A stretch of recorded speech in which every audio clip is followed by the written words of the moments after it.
Ayatollah शहीद हो गए, इमॉर्टल हो गए, उनके बारे में और क्या कह सकते हैं। एक बुज़ुर्ग जो अपनी जगह से हिला नहीं, अपने घर से गया नहीं, दुनिया का सबसे मजबूत ताकत जिसको डरा नहीं पाएगी, उससे कुछ सबक, कुछ इबरत ली जा सकती है, ये मेरा विश्वास है। मगर मैं 3 एंटिटीज़ के बारे में एक एक सेंटेंस से एक एक मिनट लूँगा। पहली है इज़राइल। हिंदुस्तान में इज़राइल के बहुत दोस्त हैं, सरकार के अलावा, बिजनेसमैन के अलावा, हिंदूज और ईसाइयों के अलावा। पिछले 50 साल में पब्लिक रिलेशंस की वजह से और वजहों से और हिंदुस्तान में पनपती हुई इस्लामोफोबिया से ताकत लेके इज़राइल ने एक बहुत ही ख़तरनाक पेनिट्रेशन किया है। हमारी इंडस्ट्री का तो किया ही है, राजनीति का किया हुआ है, हमारे मीडिया का किया है, जिसकी वजह से आज हमको क्या सच है क्या झूठ है हिंदुस्तान के अखबारों से, हिंदुस्तान के टेलीविज़न से आप नहीं समझ पाएंगे। उसके लिए रात को 11 बजे आपको यूट्यूब पे जाना होगा और दुनिया भर के एक्सपर्ट्स क्या कह रहे हैं उनको सुनना होगा। और ये कोई अजूबा नहीं है, उन एक्सपर्ट्स में से आधे से ज़्यादा चाइनीज़ ओरिजिन के हैं, जो चीन में भी हैं, यूरोप में भी हैं और अमेरिका में भी हैं। वहाँ पे अगर आप रोज़ सुनते हैं तो सच्चाई क्या है, लड़ाई क्या हो रही है, किस तरफ जा रही है, उसके बारे में आपको पता लगता है। मगर इज़राइल का जो खूंखार, उसके जो खून की पिपासा है, उसकी इस थर्स्ट फॉर ब्लड, उसके बारे में कुछ कहना पड़ेगा, क्योंकि ये एक ऐसी एंटिटी है जो कहती है कि उसका जन्म खुदा के एक कवनेंट के साथ हुआ है। अगर वो हुआ है तो आज जो ये कह रही है ये ब्लास्फेमी है, सैक्रिलेज है, एक गुनाह है खुदा की नज़रों में, इंसान की नज़रों में और वर्ल्ड कोर्ट की नज़रों में तो है ही। इसको हमको समझना चाहिए, उसका धिक्कार करना चाहिए। और ये मैं खासकर उन लोगों के लिए कह रहा हूँ जो रिलीजियस हैं, ईसाई हैं, ज़ायनिस्ट ईसाई हैं, हिंदू हैं, ज़ायनिस्ट हिंदू हैं, जो बड़ा अजीब सा वर्ड लगता है। उनको समझना पड़ेगा कि कौन गलत है, कौन ठीक है। दूसरा है अमेरिका, दुनिया का सबसे बड़ा पावर।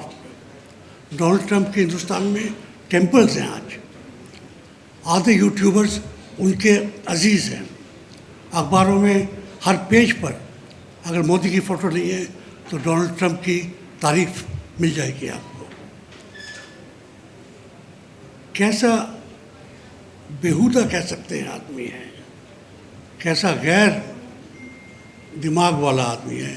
अगर आप इनके सुनते हैं, पढ़ते हैं तो इनकी अंग्रेज़ी अगर आप समझ पाते हैं, इनके हाथों के इशारे अगर समझ पाते हैं तो आपको समझना पड़ेगा कि इतनी बड़ी ताकत ऐसे पागल इंसान के हाथ में देके कितना बड़ा खतरा पूरी दुनिया को है। और अगर पूरी दुनिया को है तो अमेरिकन सिटीजन्स को भी है।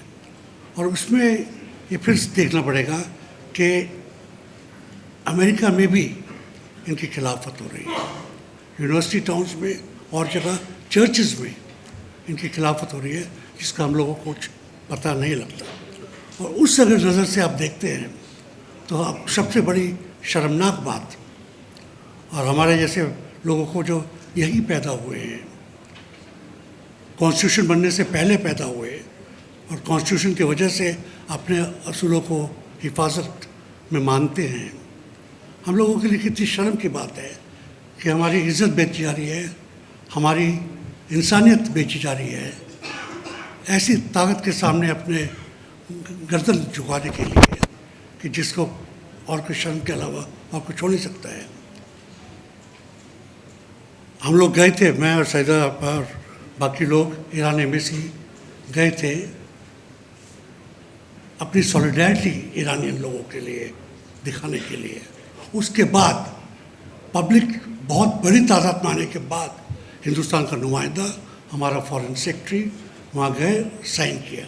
अभी तक कोई रूलिंग पार्टी का पॉलिटिकल फिगर, ईसाई, हिंदू, मुसलमान, सिख, अभी तक ईरान एम्बेसी में उसकी फ़ोटो हमने देखी नहीं है अखबारों में। अगर गए हैं तो रात के अंधेरे में शायद गए हों। ये एक मौत, एक असैसिनेशन, एक मर्डर के लिए आप अपनी सॉलिडारिटी भी नहीं दिखा पा रहे हैं सरकार की तरफ से। पार्लियामेंट में आपका इतना लंबा स्टेटमेंट है, आप पढ़िए, ऐसा इलिटरेट स्टेटमेंट आपको मिलेगा नहीं। आप ढूंढेंगे वर्ड बाय वर्ड कहाँ पे हमने इस मर्डर की जिक्र किया है, उसका जिक्र तक वहाँ पर नहीं है। ये चीज़ें हमको भूलनी नहीं चाहिए। ये एक वहाँ पे मर्डर हुआ है, वहाँ पे खून हो रहे हैं, वहाँ पर लड़ाई हो रही है, वो तो हो रही है। बहुत बड़ा नुकसान हमारा अपना हो रहा है, हमारी कॉन्शियस का हो रहा है, हिंदुस्तान की सोल का हो रहा है। उसके खिलाफ खड़ा होने के लिए मैं यहाँ पे आया हूँ और अपनी क्या कहते हैं, अपने फूल मरहूम की कदमों में फर्ज करता हूँ। आज हम सभी लोग एक महान व्यक्ति को श्रद्धांजलि देने के लिए एकत्रित हुए हैं। जैन धर्म में तो अहिंसा को ही सबसे बड़ा माना गया है।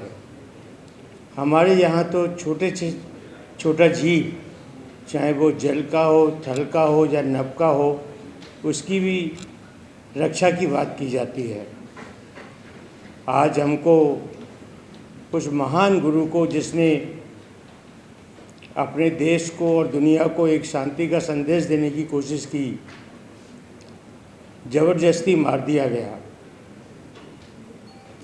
मुझे याद आती हैं अपने बड़े भाई रविंद्र जैन जी संगीतकार की बातें, जिसमें उन्होंने कहा था, हिंसा पीड़ित विश्व राह महावीर की तकता है, वर्तमान को वर्धमान की आवश्यकता है। अब शास्त्रों में नहीं शस्त्रों में होड़ है, मानवता रोती है अपनी हार पर। वर्धमान ही पथ भूलों को समझा सकता है। जो आखिरी लाइन है बहुत इम्पोर्टेंट है कि ऐसे लोग जिनके दिमाग में, मैं क्या बोलूँ, ऐसे कीड़े हैं जो कि दुनिया को बर्बाद करने के लिए आए हैं, उनको सद्बुद्धि मिले और उस महान आत्मा को शांति मिले। जो महिलाओं के हक हैं, जिन मुद्दों के ऊपर सरकार बोल रही है, लेकिन वो केवल कागजों तक ही सीमित रह जाती हैं, वो महिलाओं तक नहीं पहुंच पाती। ये काफ़ी सारी जो योजना सरकार समय समय पर चलाती रहती है, लेकिन उन योजनाओं को मतलब मिल पाने में काफ़ी सारे डॉक्यूमेंट सरकार मांग लेती है जो महिलाओं के पास नहीं होते, और उनको पूरा करवाने में उनका समय बीत जाता है, तो वो योजनाएं भी मतलब दरी की दरी रह जाती हैं। भारत में जो महिलाओं की स्थिति है उसको आप कैसे देखते हैं? देखो जी, भारत में जो महिलाओं की स्थिति है वो बिल्कुल दयनीय है। अब मतलब ये जो सरकार सत्ता के अंदर बैठी हुई है, अब तो महिलाओं के ऊपर इतने अत्याचार बढ़ गए, जो हम ब्याह करें तो भी मतलब बिल्कुल गलत है। और जो ऐसे प्रोग्राम है, महिला दिवस है या 26 स्वतंत्रता दिवस है, ऐसे 15 अगस्त है, ऐसे मौक़ों पर जो बलात्कारी हैं उनको मतलब सम्मान, फूल मालाएं पहरा के उनको बरी कर दिया जाता है। तो ये हमारे लिए बहुत ही दर्द की बात है। हम ये कहते हैं महिलाओं का सम्मान होना चाहिए, और मतलब सरकार बात करती है सबका साथ और सबका विकास। क्या महिलाओं का विकास हो रहा है? महिलाओं के ऊपर तो इतने अत्याचार बढ़ रहे हैं। आज हम एक 60 साल की बूढ़ी से लेके और जो 10 साल की बच्ची है वो भी आज सुरक्षित नहीं है, घरों में भी सुरक्षित नहीं है। क्योंकि महिला का तो काफ़ी लोग कहते हैं, मनुवादी जो सोच के लोग हैं, मनुवादी तरीके से ये देश चलना चाहिए। क्या मनुवादी सोच के जो सरकार मतलब बैठ जाएगी तो क्या हमारी महिला सुरक्षित रह पाएंगी? वो ना घर पे सुरक्षित रहेंगी और ना ही बाहर। मनुवाद, क्योंकि मोहन भागवत है, उन्होंने पहले ये कहा था कि जो महिला है वो केवल 4 दीवारी के अंदर रहनी चाहिए, 4 दीवारी से बाहर नहीं जानी चाहिए। तो हमारे जो देश के काफ़ी जो संघर्षी लोग हैं, महिलाओं ने जो देश आज़ाद करवाने में कितनी महिलाओं ने अपना जो मतलब वतन न्योछावर कर दिया। रानी लक्ष्मीबाई थी और जिमरी बाई थी, और काफ़ी जो महिलाएं ऐसी थी जिन्होंने अपना देश आज़ाद करवाने में अपना वो कराया। मनुवादी व्यवस्था की जो बात करते हैं लोग, वकालत करते हैं, क्या फिर से महिलाओं को अधिकार देना नहीं चाहते जो संविधान में अधिकार? संविधान के ऊपर तो बिल्कुल हमला है, गुलाम बनाना चाहते हैं, बिल्कुल गुलाम बनाना चाहते हैं। और जो ये अब 4 लेबर कोड लेके आई है सरकार, इसमें भी जो महिलाएं काम करती हैं तो क्या वो 14-14 घंटे तक किसी फैक्ट्री में काम कर पाएंगी? जो महिलाएं जिनके छोटे बच्चे हैं वो पहले तो घर का काम करके आएगी, फिर उनके बच्चे को रखने के लिए कोई सुरक्षा ऐसी मतलब कमेटी बनाए जहाँ वो काम कर रही हैं उनके बच्चों को सुरक्षित रखा जा सके। ये तो पहले वाली व्यवस्था हो रही है जी। जो महिला पहले काम करती थी, अपने बच्चे को दूध पिलाती थी, तो उसके मतलब दिहाड़ी के पैसे उसमें से काट लिए जाते थे। तो ऐसी व्यवस्था फिर दोबारा से लग गई। सरकार से हम ये अपील करना चाहते हैं, जो महिला के सुरक्षा हैं उसके ऊपर सख्त से सख्त कानून बनाए। जो ये बलात्कारी हैं इनके ऊपर तुरंत मतलब एक्शन लेके उनके ऊपर कार्रवाई करनी चाहिए।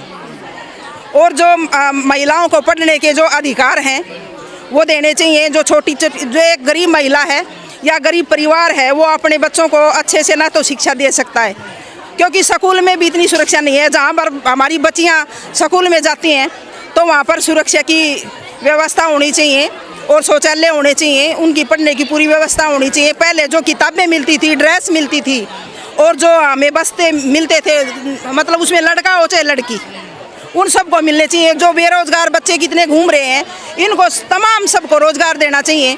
और जो कौशल रोजगार लेके आई है ये बिल्कुल गलत बात है। हम ये कहते हैं भाई सबको रोजगार दो, लेकिन पक्का रोजगार दो। जो हमारे बच्चे 10-10, 15-15, 18-18, 20-20 हज़ार रुपये में नौकरी कर रहे हैं, क्या वो अपनी मतलब अपने परिवार को या अपने घर को चला सकते हैं? तो नहीं चला सकते। हम तो ये कहें जो बच्चे इतने बेरोजगार घूम रहे हैं इनको प्रॉपर रोजगार दो और सबकी रोजगार की बिल्कुल गारंटी होनी चाहिए सरकार की। स्वास्थ्य, शिक्षा और रोजगार की गारंटी सरकार की होनी चाहिए। इससे सरकार पल्ला झाड़ रही है, तो सरकार इन नियमों को लागू करे। जो लेबर कोड लेके आए इनको वापस ले